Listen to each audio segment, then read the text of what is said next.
$38 million bribe, a billionaire selling fentanyl to cancer patients, a crypto genius stealing billions from investors, and a finance guru running the biggest Ponzi scheme in US history for 2 decades. These are the crimes that sent these billionaires behind bars. Ever wondered what happens when the wealthiest people in the world commit horrible crimes and are forced to face the consequences of their actions? Join us as we unveil shocking stories of the richest billionaires in prison, starting with this Hong Kong billionaire who got thrown in time out after he tried to buy the entire government. Thomas Quek. With $16.5 billion in the bank, a multi-billion-dollar business under his command, and a family regarded as the 3rd richest in Asia, Thomas Quek was sitting on top of the world, driving luxurious cars, living in the most luxurious mansions, and flying around the world for both business and pleasure. Unfortunately, all that dough couldn't save him when the law came knocking. Thomas was the second son of Kwok Tak Seng, founder of the famous SHK Properties, a real estate business in Hong Kong worth over $32 billion. Upon the death of his father in 1990, Thomas and his brothers Walter and Raymond inherited the company, becoming the 3rd wealthiest people in Hong Kong. Imagine holding 14% of the entire economy of an entire region, with breathtaking structures like the Central Plaza and the International Commerce Center under his control. However, everything changed in March 2012, when Thomas and his brother Raymond were arrested by the Independent Commission Against Corruption. Their crimes: bribing the former Chief Secretary for Administration, Raphael Hui, just so they could access more opportunities from the government. Well, 5 defendants are on trial in what is shaping up to become Hong Kong's biggest corruption case in the city's history. At the center of all this are Thomas and Raymond Kwok, 2 billionaire brothers who control Sung Hung Kai Properties, Asia's biggest real estate company.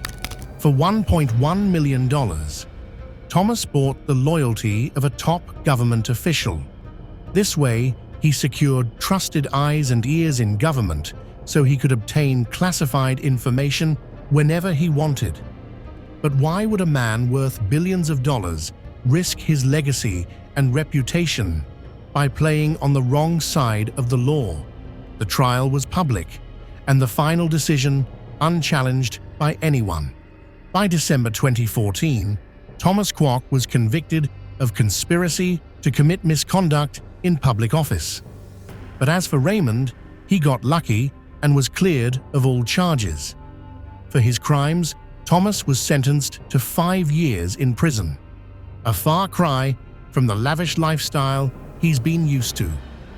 He also had to pay a fine of $500,000. Even with billions of dollars in the bank, Thomas Kwok was forced to survive like every regular prisoner. Gone was the high-rise apartment, the luxurious cars, and fine dining he'd enjoyed all his life. Even on the outside, his reputation took a massive nosedive, as he had to return the Silver Bauhinia star conferred on him by the Hong Kong government. Luckily for him, though, he only got to spend 3 years behind bars before getting out on good behavior, going right back to his business of building massive infrastructure and stacking his money sky high. But if you thought Thomas Kwok's bribery case was wild, just wait until you hear the story of China's richest man, who raked in billions from insider trading and paid for it dearly. Wong Kang Yu. When Times magazine announced the list of the richest people in China back in 2005, Wong Kang Yu topped the list with $1.7 billion to his name. By 2007, that number had risen to around $6.3 billion, all thanks to his position as the chairman of GOM Group, the largest consumer electronics retailer in China. But just like every billionaire on this list, Huang always wanted more money, so he decided to try his hands at some insider trading and stock market manipulation. Not surprisingly, this backfired very badly, and on November 24, 2008, the Hong Kong Stock Exchange indefinitely halted the trading shares of Gourmet after news emerged that the police were investigating Huang, the company's chairman, executive director, and controlling shareholder. It was a career-ending scandal that shook the entire nation, especially when allegations of stock market manipulation and bribery emerged in the news. With the level of negative attention surrounding the case, Huang made the difficult decision to step down from the post of chairman on January 16, 2009. And by the time the trial came to an end in 2010, he was slammed with a staggering 14-year prison sentence. Beyond the gravity of his own crimes, though, this sentence was meant to serve as a warning to every other Chinese business executive trying to manipulate the market for their personal benefits. But the thick wall of prison wasn't enough to stop Huang's influence in the company. Even after trading his tailored suits for some orange jumpsuits, Huang continued to control the business from behind bars. Unfortunately, Gourmet wasn't strong enough to withstand such a huge scandal and has since experienced a significant drop in value. By 2019, even Huang himself had lost a huge chunk of his wealth, dropping to number 280 with a net worth of $1.3 billion. He was eventually released on parole in June 2020, taking up the reins of his business enterprise like he never left. While Huang's crimes are disturbing, ever heard of the billionaire who got thousands of patients addicted to fentanyl? John Kapoor. The president's declaration coming just hours after the arrest of an Arizona billionaire accused of pumping a powerful opioid 50 times more powerful than heroin into our community. Working in the pharmaceutical industry for several decades taught John Kapoor one thing: how to make billions of dollars by taking advantage of sick people. His company, Insys Therapeutics, was founded in 1990, developing a drug named Subsys. On the outside, Subsys was just like every other pain treatment targeted at cancer patients, but the devil is in the details because this drug relied heavily on fentanyl, a substance 100 times more potent than morphine and 50 times more potent than heroin. Fentanyl spray medication approved only for severe cancer pain. Prosecutors say Kapoor helped devise a plan to bribe doctors into prescribing the potent opiate to non-cancer patients. But how did one person convince thousands of doctors to prescribe Subsys to patients, even those who didn't need it? That was where his executives came in. Through bribery and other illegal practices, these employees pushed the products despite knowing how addictive they could be. To achieve this goal, they relied on the speaker programs, where physicians were paid to advocate for the benefits of Subsys, while aggressively downplaying its negative properties. Sadly, it worked, and many patients who had no choice but to use the drugs were immediately hooked. For Kapoor, this was a sales strategy, since the more dependent a patient is on the drug, the more he buys, draining his finances and sending him down a destructive spiral. That was until October 2017, when John Kapoor was arrested in Arizona and charged with RICO conspiracy, conspiracy to commit wire fraud, and conspiracy to violate anti-kickback laws. It was one of the biggest scandals to ever hit the pharmaceutical industry, implicating not only the billionaire, but his entire company as well. It wasn't until the police started a deep investigation into his case that the true extent of the situation became clear. Apparently, Kapoor controlled this criminal scheme every single day during a morning meeting known as the 80-30 call. During these meetings, Kapoor and his associates would discuss how to bribe doctors, examine whether the doctors under their control were dishing out the drugs well, and how to increase their supply without caring about the effects on the patients. Despite the public awareness about how dangerous fentanyl could be, Kapoor kept pushing the doctors to prescribe his drug, holding them to a monthly quota, which meant they had to prescribe higher and higher doses, making millions of dollars at the expense of the patients. Thankfully, he got caught, and in 2020 was sentenced to 5.5 years in prison, 3 years of supervised release, and ordered to pay a fine of $250,000. Eventually, he only served 2 years of his sentence before he was released in 2023 and forced to cough up $6 million in legal fees. But while John Kapoor is now a free man, the same cannot be said for Sam Bankman-Fried, the crypto genius who got caught stealing over $11 billion from his investors. Sam Bankman-Fried. Very few crypto scandals have caught the attention of the public like when Sam Bankman-Fried got arrested by the feds. His crimes? Diverting billions of dollars of customer funds from FTX into his other company, Alameda Research. That was in December 2022. But the story of this crypto scam started way before that. Not a trade, I'm trading crypto. FTX is the safest and easiest way to buy and sell crypto. It's the best way to get in the game. The year was 2019. The crypto market was the rave of the moment. Everyone was trading meme tokens, buying Bitcoin, and selling NFTs. But there was only one problem. To facilitate trade in the crypto market, you need a marketplace where all the trades would take place. Of course, there was Binance, Coinbase, and a host of other exchanges, but the market was huge, and anyone who knew how to play their cards could get in.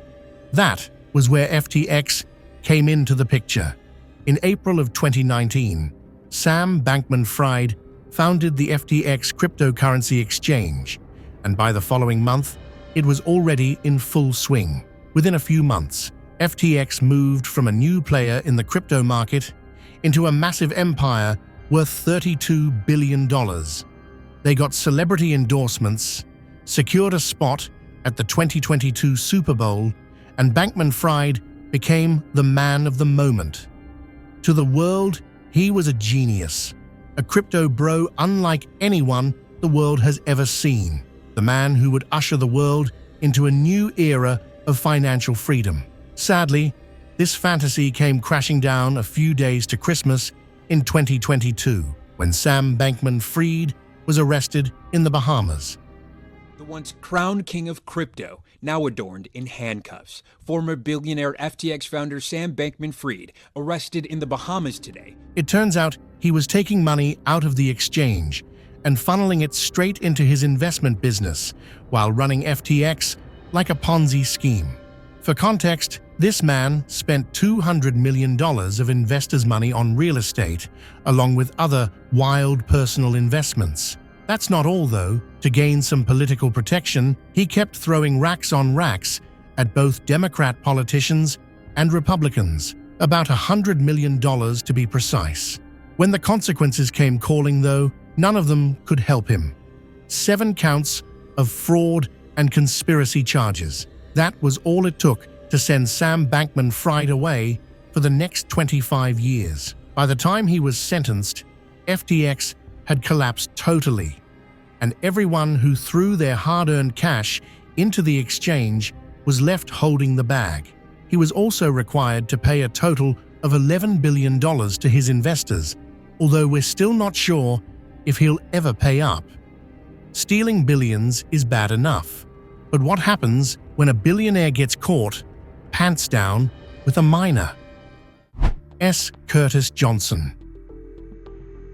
With about $3 billion in the bank, a family business under his belt, and a legacy that spanned over 5 decades, S. Curtis Johnson was living the American dream. Working as the chairman of Diversey before retiring in March 2011, Johnson built his reputation as a successful businessman, with a lifestyle that showcased his bank account. But all that turned to dust in March 2011, when Johnson got slammed with a charge that would send any billionaire into exile. He had a history of inappropriate conduct with his stepdaughter, since she was 12 years old. For the next 3 years, the 56-year-old man was sexually involved with the child 15 to 20 times. This contact occurred on a number of occasions. This was not a one-time, I'm sorry, I'll never do it again situation. But why would a billionaire heir to the fortune of $1 billion company find pleasure with a 12-year-old girl? Johnson didn't seem to have any answers when he got caught. Apparently, this was because he had a sex addiction and touching problem, which was an extremely weak argument considering this was literally a 12-year-old girl. As soon as news of his crimes became known the world, Johnson became the subject of a public lynching that was well-deserved. Unfortunately, though, the case never really went through a proper trial. The stepdaughter in question had moved to North Carolina and clearly stated that she didn't want to fight Johnson in court. Every attempt to get her to cooperate was met with strong resistance. Even her medical records weren't made readily available to the prosecution. With no victim and no testimonies, the prosecution had no choice but to settle for 2 lesser misdemeanor charges. For his crimes, Johnson spent the next 4 months in jail, where he was allowed to go out to handle his business from time to time. He also paid a fine of just $6,000 and sadly wasn't required to etch his name in the sex offender register. Johnson managed to walk away with just a slap on the wrist, but not every billionaire was this lucky. Rishi Shah. $1 billion. That's how much Rishi Shah and his associates embezzled before landing in prison for 7 years and 6 months. Shah's story started on a much wholesome note, though. Together with Shraddha Agarwal, he founded Outcome Health, a Chicago-based health technology startup company worth over $5.6 billion. But as successful as he was, Shah wanted even more money. So he connived with Shadra and Brad Purdy, the COO and CFO of the company, to craft a scheme that would help defraud their clients, lenders, and investors of approximately $1 billion. For many years, Shah and his crime buddies deceived their clients and auditors, making backdoor deals while taking money from the business owners illegally. By lying about their income and revenue, these 3 high-level fraudsters managed to rake in millions of dollars in investment. But it didn't take long for people to start noticing something was off about their business practice. To avoid getting caught, they constantly silenced whistleblowers, duped their auditors, and bribed anyone they could. It turns out they also installed television screens and tablets in doctors' offices across the United States, and then sold these advertising spaces to pharmaceutical companies. But while many of their clients trusted them, they never actually delivered on any of their promises. It wasn't until their clients noticed how inefficient their services were that someone decided to investigate them and found an elaborate scheme that had brought in up to $1 billion in illegal revenue. Their fall from grace was monumental, but it wasn't just their reputation that suffered the consequences. Fast forward to April 2023, and Shah was finally convicted of 5 counts of mail fraud, 10 counts of wire fraud, 2 counts of bank fraud, and 2 counts of money laundering. His 2 co-conspirators didn't escape unscathed either, earning prison sentences that were either equal or below his own sentence. In prison, Shah experienced a life he'd never known, forced to follow a routine lifestyle, far away from his luxurious cars, massive mansions, and private jets, just Alan Stanford when he also got caught running an actual Ponzi scheme. Before we get into all of that, check out our subscribers' pick for today. Ever wondered what the inside of a billionaire prison cell looks like?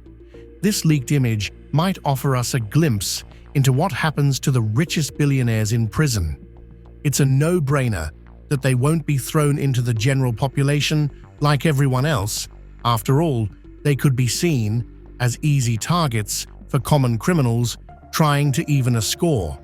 Plus, there's the fact that they have so much money to throw around, so they can easily manipulate the system and get better housing than other inmates. But should this practice really be allowed? Should billionaires get better treatment in prison just because their crimes are non-violent? or should they be treated like every other inmate? Share your thoughts with us in the comments section. Now let's get into the crazy story of this Ponzi billionaire who thought he could get away with it. Alan Stanford. The leading benefactor, promoter, employer, and public persona of Antigua and Barbuda.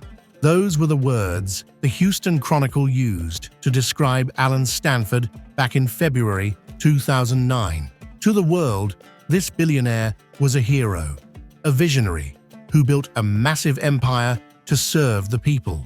It would later turn out that his empire was built to funnel money straight into his pocket through illegal means. Before he found himself behind the walls of prison, Stanford served as the chairman of the Stanford Financial Group of companies. This company is now dead, along with Stanford's business career.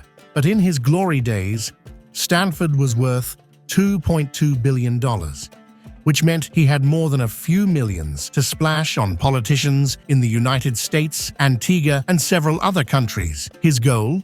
To secure political support, since he knew his Ponzi scheme would blow in his face one day. But just like every billionaire who counted on politicians for support, Stanford was left to deal with his mess alone when the time came. His political influence even got him an appointment as the Knight Commander of the Order of the Nation of Antigua and Barbuda by the Antiguan government. Everything changed in early February 2009 when Stanford found himself in the middle of a high-profile investigation. The SEC, the FBI, the Florida Office of Financial Regulation, and the Financial Industry Regulatory Authority were all on his tail, trying to uncover the secret dealings of Stanford Financial Group.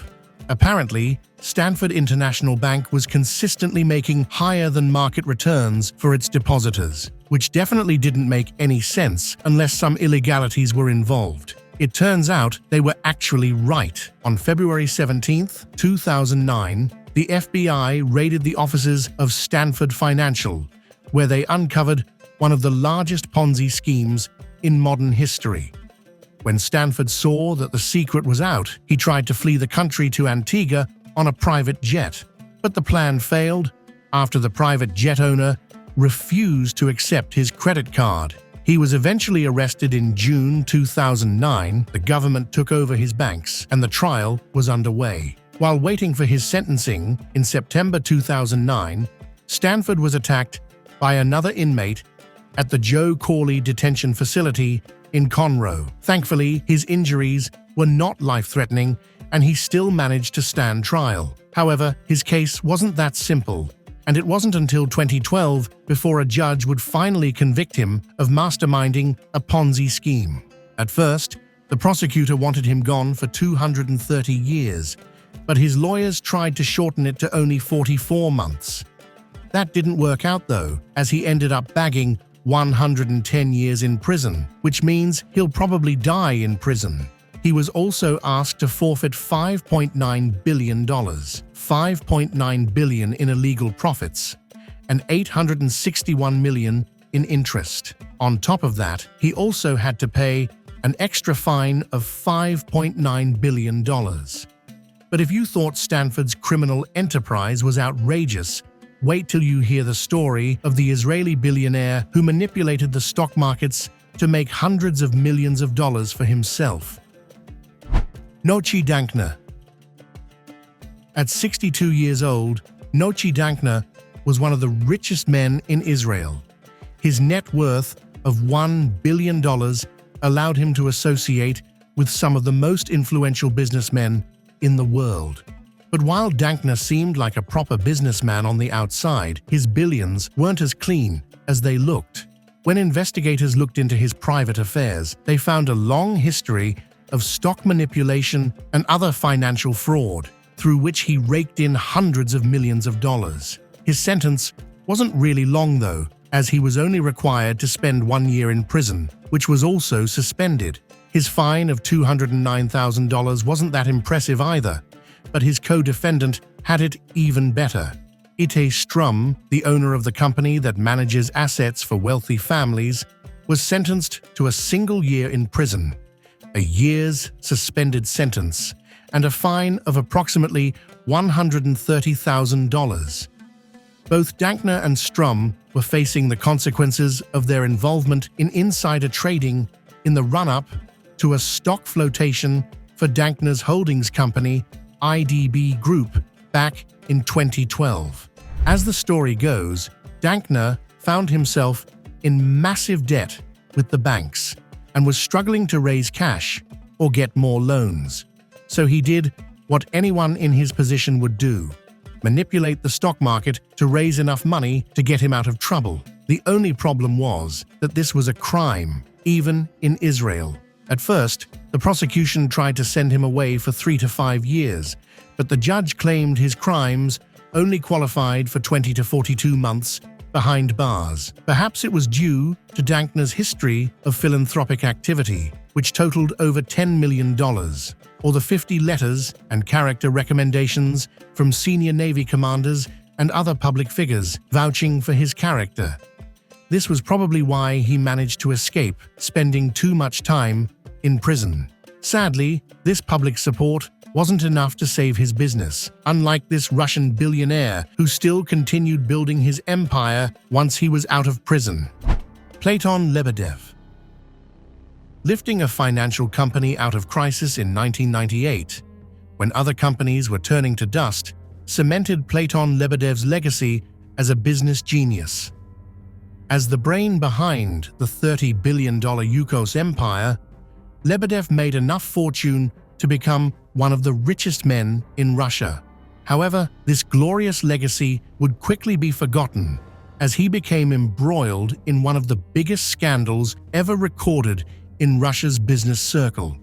When Mikhail Khodorkovsky created the business group Menatep, he installed Pavel Lebedev as the CEO. In its glory days, Menatep controlled shares in Yukos, the richest oil company in all of Russia. Fast forward to 2010, and both Lebedev and Khodorkovsky were convicted for embezzlement and money laundering. Investigations also unveiled some tax evasion charges, as well as some fraudulent business activities.